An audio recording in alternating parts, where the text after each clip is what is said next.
퇴근 후 몰빵 도서 출간, ETF 투자지도 많은 관심 부탁드립니다.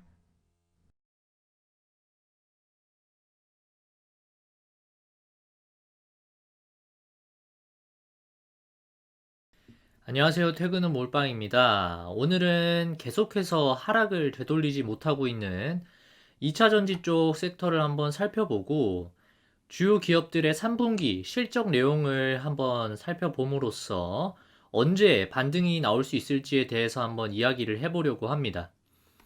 아시다시피 2차 전지 섹터는 올해 7월 말을 기점으로 피크아웃 양상을 보이더니 계속해서 주가가 하락세를 이어나가고 있습니다. 에코프로 BM이나 포스코 퓨처엠의 6개월 전 주가를 보시면 피크 때 대비해서 상승폭을 모두 반납한 수준까지 내려와 있고 지금도 여전히 부정적인 전망들이 쏟아져 나오고 있어서 언제 주가가 바닥을 다지고 돌아설 수 있을지 저조차도 쉽게 감이 안 오는 상황입니다. 게다가 최근에 정부의 공매도 금지를 통해서 주가 하락, 숏배팅을 한 외국계 자금들이 대거 숏 커버링을 하면서 주가가 한번 크게 올랐다가 공매도 금지 기간 동안에는 롱 포지션도 잡지 않겠다라는 그들의 움직임이 나오면서 수급적으로는 상당히 실타래가 많이 꼬여 있는 상황이라서 단기 주가 방향은 더 예측하기가 어렵다라고 생각을 하는데요. 저는 큰 틀에서 생각을 해본다면 지금 전기차 섹터가 조정을 받는 것은 당연한 사이클이라고 생각을 하고 있고 이는 반도체 섹터에서도 나타나듯이 시크리컬 산업의 확장기와 수축기를 거치는 과정이라고 보는데 지금은 2차 전지는 특히나 코스닥 시가총액의 1위에 위치하고 있는 섹터이기도 하고 수급 고임 현상이 계속해서 있어 왔기 때문에 변동성이 더 커져 있어서 확장기도 더 크게 나타났고 지금 겪고 있는 수축기 또한 강도가 더 큰 것이 아닌가 판단을 하고 있습니다. 오늘 양극재 업체들 양대 산맥이라고 볼 수 있는 포스코 퓨처엠과 에코프로 BM의 3분기 실적을 살펴볼 건데요. 먼저 포스코 퓨처엠입니다. 이번 3분기 매출은 1조 2,800억 수준, 영업이익은 370억 수준을 기록을 했고 OP 마진은 2.9%에 그쳤습니다. 이익률이 많이 훼손된 것 같아 보이는데요. 과거 실적 추이를 같이 한번 살펴보도록 하겠습니다. 작년 3분기에 OP 마진이 8% 가까이 나왔었던 점을 생각을 해보면 올해 실적은 여러 가지 비용 측면에서 이익률이 많이 떨어진 수준을 기록을 했습니다.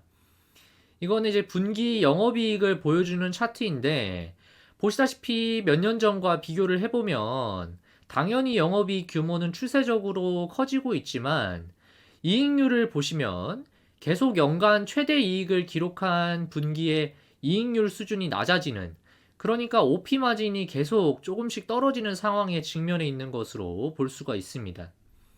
각 사업 부문으로 나눠서 들어가 보면 양극재와 음극재가 해당되는 에너지 소재 부문에서 다행스러운 부분은 작년 3분기와 비교를 하면 매출액은 증가한 수준을 기록을 했습니다만 성장폭을 보면 연간 33% 수준을 기록을 했고 사실 성장주이면서 수백 배 수준의 고퍼를 보였던 작년 주가를 생각을 해본다면 이 정도 성장폭은 너무 약하지 않았나 여겨집니다.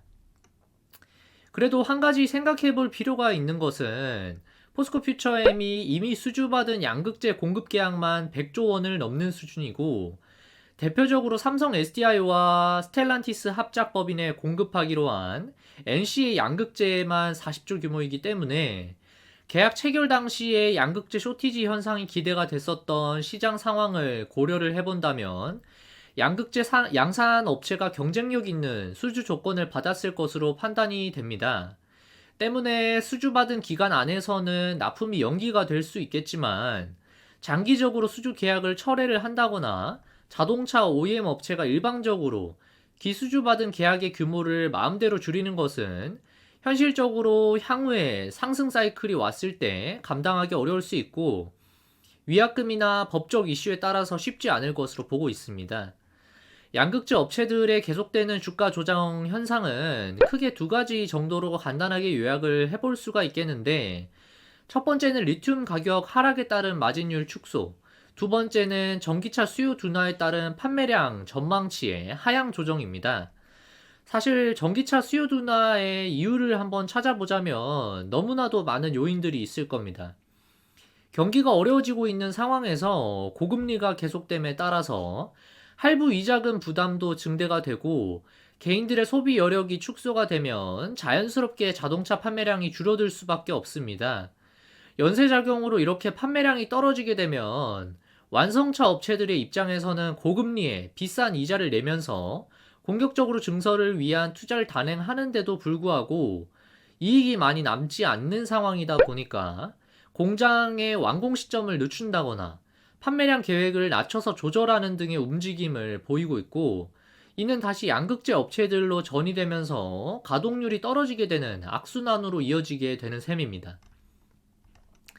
그럼에도 불구하고 이번 실적에서 영업이익이 전년 대비해서 50% 이상이나 감소했다는 측면에서 기존의 이익 성장을 크게 기대하고 있던 투자자들의 실망감을 많이 안겨준 상황입니다. 두 번째로 살펴볼 에코프로 BM입니다. 에코프로 BM의 3분기 실적을 보시면 매출은 1.8조 원, 영업이익은 460억 수준을 기록을 했습니다. 마찬가지로 영업이익률이 2.5% 수준으로 아주 낮은 수준을 기록하면서 작년 9% 수준이었던 점을 감안을 해본다면 이익 마진이 훼손이 많이 된 것으로 보입니다. 한 가지 주목해야 할 점은 지금은 이미 전기차 침투율이 두 자릿수로 올라와 있는 시점이다 보니까 얼리 어답터인 유저들이 대부분 전기차로 교체가 이루어졌고, 남은 내연기관차 이용자들이 전기차로 넘어가는 데는 상당 시간이 추가로 걸릴 수 있다라는 부분입니다. 이런 걸 캐즘이라고 부르는데, 이 표를 보시면 여러 성장 산업들이 겪어온 자연스러운 현상입니다. 이 구간에서 잘 살아남아서 다음 성장을 누리는 기업들이 시장을 잠식당하지 않고 상위 포식자가 되는 것인데요. 이 캐즘이라는 것은 보통 기존의 사람들이 이용하는 시장이 있고, 신제품이 이 시장을 장악하면서 기존 사용자들이 신제품으로 교체하는 과정에서 일반적으로 나타나는 현상인데, 여기서 흔히 우리들이 이야기하는 얼리 어답터라고 하는 신제품을 빨리 채택해서 사용하는 사람들이 먼저 신제품 시장을 확대시켜 주는 것입니다. 그래서 신제품으로 넘어온 비율이 대략적으로 13%에서 16% 정도 도달을 했을 때, 표에서 보시는 전기 다수 수용자들이 들어오기까지 시간이 필요하고, 이를 이제 캐즘 구간에 있다라고 부르는데요. 전기차 시장이 현재 이 구간에 와 있다라고 볼 수가 있습니다. 대략 전기차 침투율이 2023년 기준으로 글로벌리 15% 전후의 수준까지 올라와 있는 상황이기 때문에 이미 얼리 어답터들이 대부분 전기차로 전환을 완료한 상태라고 볼 수가 있습니다.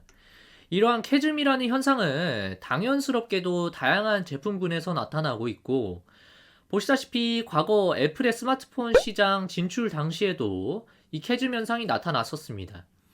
애플은 스마트폰 시장에서 1차 도약기에서 어마어마한 시장 잠식 속도를 보여줬었고, 스마트폰 침투율이 10%를 넘어서는 구간에서 방금 말씀드린 캐즘 현상이 나타나면서 시장의 우려에 따라서 상당 기간 주가 조정을 보여준 사례가 있었습니다.